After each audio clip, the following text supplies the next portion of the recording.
డబ్బు, అనారోగ్యం, ఉద్యోగం, వ్యాపారం, అప్పులతో బాధపడుతున్నారా? మీకోసమే లాంచ్ యువర్ ఫ్యూచర్ ప్రోగ్రామ్.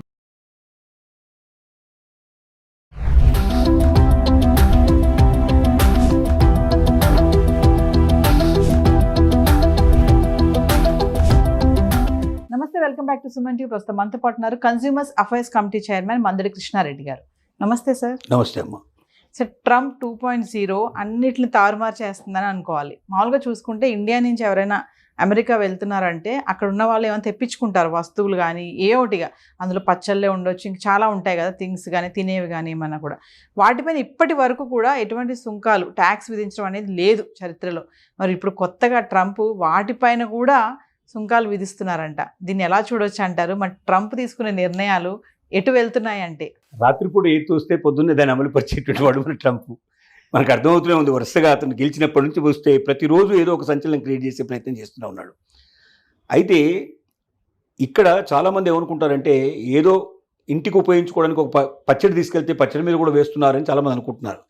కానీ దీని వెనక పెద్ద మతలబు ఉంది. ఏం మతలబు అంటే, మన ఇండియన్స్, ముఖ్యంగా మన తెలుగు వాళ్ళు చేస్తున్న పని ఏమిటంటే పచ్చళ్ళు, చీరలు, ఈ 1 గ్రామ్ గోల్డ్కు సంబంధించినటువంటి నగలు లాంటివి, తర్వాత అలంకరణ సామాగ్రి, ఇలాంటివన్నీ కూడా ఇక్కడి నుంచి ఇండియా నుంచి వెళ్ళేటప్పుడు వాళ్ళు కానీ లేకపోతే వాళ్ళ రిలేటివ్స్ ఎవరైనా వచ్చినప్పుడు కానీ, లేక వీటిని యాప్ల ద్వారా కానీ లేకపోతే ఆన్లైన్ ద్వారా కానీ కొరియర్ ద్వారా కానీ చాలా భారీ ఎత్తున దిగుమతి చేసుకుంటున్నారు. అంటే ఇంట్లోనే ఒక షాపు ప్రారంభిస్తున్నారు, బిజినెస్ స్టార్ట్ చేస్తున్నారు. ఎందుకంటే మనకి ఇక్కడ చాలామంది లేడీస్ కూడా అయితే ఇప్పుడు మనకు తెలుగు వాళ్ళు ముఖ్యంగా ఇండియాలో చేసే పని శారీ బిజినెస్ చాలామంది చేస్తుంటారు. ఇంట్లోనే పెట్టేసేసి తెలిసిన వాళ్ళందరినీ పిలిచేసి చూపించేసేసి చేస్తారు. వీళ్ళ మధ్య ఆన్లైన్లో కూడా చూపిస్తున్నారు, దీంట్లో వీడియోలు చూపించేసేసి ఓకే అనుకుంటే వెంటనే పంపించేట్టు ఏర్పాటు చేస్తున్నారు. ఇలాంటిది చాలా భారీ ఎత్తున జరుగుతున్నట్టుగా గ్రహించారు. ట్రంప్కి ఇన్ఫర్మేషన్ అంతా తీసుకున్నాడు. సహజంగా ఎయిర్పోర్ట్లలో ఏం జరుగుతోంది, ఎంత వస్తుంది, ఇలాంటిది అంటే వాళ్ళ ఇంటికి మాత్రమే కావాలంటే మన మామూలుగా 3 నెలలు 6 నెలలు అంతకన్నా ఎక్కువైతే ఉండవు. జనరల్గా సంవత్సరం కన్నా ఎక్కువ ఉండవు, ఒక సీజన్ నుంచి ఒక సీజన్గా ఉంటాయి. పచ్చళ్ళు చాలా భారీ ఎత్తున దిగుమతి అవుతున్నాయి తెలుస్తున్నాడు. ఈ పచ్చళ్ళ బిజినెస్, పికిల్ బిజినెస్ అనేది అక్కడ బాగా జరుగుతోంది. ఈ శారీస్ బిజినెస్ బాగా జరుగుతోంది, ఈ అలంకరణ సామాగ్రి బాగా జరుగుతోంది. ఇలాంటివన్నీ పసిగట్టాడు. అలాగే ఆన్లైన్లో తెప్పించుకునేటువంటివి ఏవైతున్నాయో వాటికి కూడా ఇప్పటిదాకా ఏమీ లేవు, ట్యాక్సెస్ ఏం పట్టలేవు. అది కొన్ని కోట్ల రూపాయల డాలర్లకు సంబంధించినటువంటి కొన్ని మిలియన్స్ ఆఫ్ డాలర్స్ విలువ సామగ్రి అంతా వస్తున్నట్టుగా గ్రహించాడు. ఇన్ఫర్మేషన్ అంతా సేకరిస్తున్నాడు. ఎక్కడెక్కడ మనం లూస్ అవుతున్నాం, ఎక్కడెక్కడ మనం ట్యాక్స్ పోగొట్టుకుంటున్నాం అనేది తెలుసుకున్న తర్వాత ఇప్పుడు వాటి మీద ట్యాక్స్ వేయాలని డిసైడ్ చేసుకున్నారు. ఈ ట్యాక్స్ వేయడం ద్వారా ఏమవుతుందంటే, ఇప్పటిదాకా ఏదో మనం వెళ్తున్నప్పుడల్లా పట్టుకుపోతున్నాం, లేదా ఎవరైనా వచ్చినప్పుడల్లా తీసుకొచ్చేస్తున్నాం అని చెప్పి మనం అనుకుంటున్నాం. ఇక ఇది తీసుకెళ్ళిన దాన్ని ఇదన్నీ అక్కడ అమ్ముకోవడానికి ప్రయత్నం చేస్తున్న విషయం కూడా అర్థమైంది. ఇక అమ్మకాలు అనేది దాదాపుగా ఆగిపోయే పరిస్థితి ఏర్పడుతుంది. ఒకవేళ అమ్మాలి ఖచ్చితంగా అనుకున్నప్పుడు దాన్ని డిక్లేర్ చేసి దానికి ట్యాక్స్ కట్టి దాన్ని తీసుకెళ్ళి అమ్మాలి. అంత కాస్ట్లో అక్కడ కొనేవాళ్ళు ఉంటారా అనేది ఒక పెద్ద అనుమానమైన పరిస్థితి పడుతుంది. సో ఇలాగా దేశానికి రావాల్సినటువంటి ఏదైతే పన్ను రూపంలో రావాల్సి ఉంటుందో, దేశం ఇంకా బాగా అది దృఢంగా తయారు కావడానికి, ఆర్థికంగా బలపడటానికి కావాల్సినటువంటి అవకాశాలు ఏవి ఉన్నాయో ఏ ఒక్కటి వదిలిపెట్టకుండా ప్రతి ఒక్క దాని మీద ఇలాంటి పన్నులు విధించడం అనేది ప్రారంభించాడు. ఇప్పుడు కొన్ని కోట్ల అంటే కొన్ని మిలియన్స్ ఆఫ్ డాలర్స్ దీనివల్ల వస్తాయనేది చాలామంది ఆలోచన. పచ్చళ్ళే కదా అని తీసిపారేయాల్సిన విషయం కాదు. పచ్చళ్ళ బిజినెస్ మనకు ఇండియన్ పికిల్స్ అంటే ఒక తెలుగు వాళ్ళే కాదు, మొత్తం భారతదేశంలో ఉండేటువంటి పికిల్స్, అక్కడ అమెరికన్స్ కూడా పికిల్స్ అలవాటు చేశారు. ఇప్పుడు చాలామంది అక్కడ వాళ్ళు కూడా పికిల్స్ తినడం మొదలుపెట్టారు. ఈ పికిల్స్లో ఒక్కదానికి ₹1 రావడం లేదు, వాళ్ళకి ఏమి ట్యాక్స్ ఏం రావట్లేదు. కాబట్టి ఇప్పుడు ట్యాక్స్ బాగా వసూలయ్యే అవకాశాలు ఉన్నాయి. దీంతోపాటు సినిమాలు, అమెరికాలో నిర్మించే సినిమాలు కాకుండా అమెరికా బయటికి వెళ్ళి నిర్మించే సినిమాలు కానీ, వేరే దేశాల్లో నిర్మించి అమెరికాకు వస్తున్న సినిమాలు కానీ 100% ట్యాక్స్ వేయాలని డిసైడ్ చేసుకున్నాడు. ఆల్రెడీ పాస్ చేశాడు.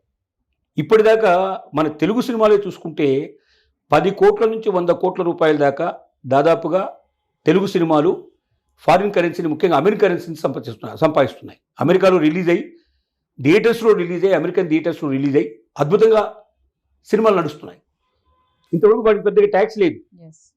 ఇప్పుడు 100% ట్యాక్స్ వేసేసరికల్లా ఒకటి సినిమాలు ఆగిపోతాయి, అక్కడికి వెళ్ళడం ఆగిపోతాయి, ఆ ఇన్కమ్ రావడం ఆగిపోతుంది. అక్కడికి వెళ్ళాలంటే 100% ట్యాక్స్ కట్టి వెళ్ళాలంటే టికెట్ ధర 2 3 అయ్యే అవకాశాలు ఉన్నాయి. మరి అక్కడ కొనుక్కోవడానికి సిద్ధపడతారా లేదని చూడాలి, చెక్ చేయాలి. ఇవి కూడా జరుగుతున్నాయి. తను ఏమంటారంటే వాళ్ళు ఇప్పుడు అట్లా ఎంత పోతుందో చూస్తున్నారు విపరీతంగా. దీనివల్ల 2 రకాల నష్టాలు వస్తున్నట్టుగా ట్రంప్ గ్రహించాడు. ఒకటి ఏంటంటే అమెరికాలో ఉన్న స్టూడియోలు పూర్తి పని లేకుండా ఆగిపోతున్నాయి. ఎందుకంటే అన్ని సినిమాలు బయటికి పోయి చేయించుకోవడం వల్ల తక్కువ ధరలో తక్కువ కాస్ట్లో మేకింగ్ అవుతుంది. వేరే కంట్రీస్లో కాస్ట్ చాలా తక్కువ పడుతుంది. హోటల్స్ కాస్ట్ కానీ లేకపోతే అక్కడ ఉన్నటువంటి పర్మిషన్స్ కాస్ట్ కానీ చాలా తక్కువ పడుతుంది. అదే అమెరికాలో అయితే స్టూడియోలోనే తీయాల్సిన పరిస్థితి ఏర్పడుతుంది. స్టూడియోకి కట్టాల్సింది భారీగా కట్టాల్సిన డబ్బులు కట్టాల్సింది. దాని ఎగవేతకు పాల్పడుతూ ఇతర దేశాలకు వెళ్ళి అక్కడ సినిమాలు తీసుకొని వచ్చి ఎడిటింగ్ ఇట్లా ఇక్కడ లోకల్ చేసేసి దాన్ని అక్కడ రిలీజ్ చేస్తున్నారు. ఇప్పుడు దాకా అలాంటి వాటికి ట్యాక్స్ పెద్ద నామమాత్రంగానే ఉంది. దానికి ఇప్పుడు 100% ట్యాక్స్ వేసేసరికల్లా మొత్తం అందరూ అమెరికాలో తీయడం మొదలు పెడతారు. అమెరికాలో తీసినప్పుడు ట్యాక్స్ పడదు. అమెరికా బయట తీసుకొస్తేనే ట్యాక్స్ పడుతుంది. అంటే అమెరికన్ స్టూడెంట్స్ అన్నిటికీ పని దొరుకుతుంది.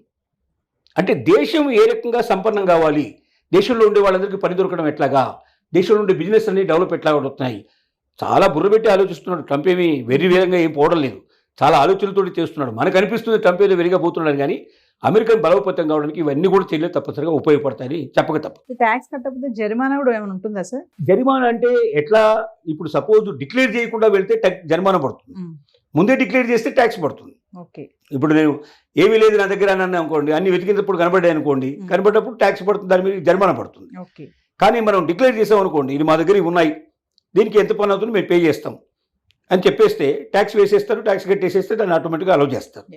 దాచుకున్నవి, కనిపించకుండా దాచుకున్నవి కానీ మన దగ్గర లేవని బుకాయించిన కానీ ఇట్లాంటివన్నీ మీద ఖచ్చితంగా అవి పట్టుకోవడం జరుగుతుంది. దాని మీద పెనాల్టీలు కూడా పడే అవకాశాలు ఉంటాయి. సో ట్రంప్ ఇవన్నీ చేస్తున్నాడు అంటే మేక్ అమెరికా గ్రేట్ అగైన్ దానికోసమే అంటారా? డెఫినెట్గా అంటే తను ఎలక్షన్స్లో ప్రామిస్ చేశాడు, ఇవన్నీ చేస్తానని ప్రామిస్ చేశాడు. దానికి అనుగుణంగా తన పద్ధతి ప్రకారంగా తనకు ఉన్నటువంటి ఎజెండా ప్రకారంగా తను వెళుతున్నాడు. దీంట్లో ఖచ్చితంగా అమెరికా స్థిరపడడానికి, అమెరికాకు ఎక్కువ ఆదాయం రావడానికి, అమెరికన్ పౌరులకు ఎక్కువ ఉద్యోగాలు రావడానికి, అక్కడ వ్యాపారాలు బాగా నడవడానికి ఇవన్నీ తోడ్పడతాయి. అందులో సందేహం అక్కర్లేదు. Thank you sir.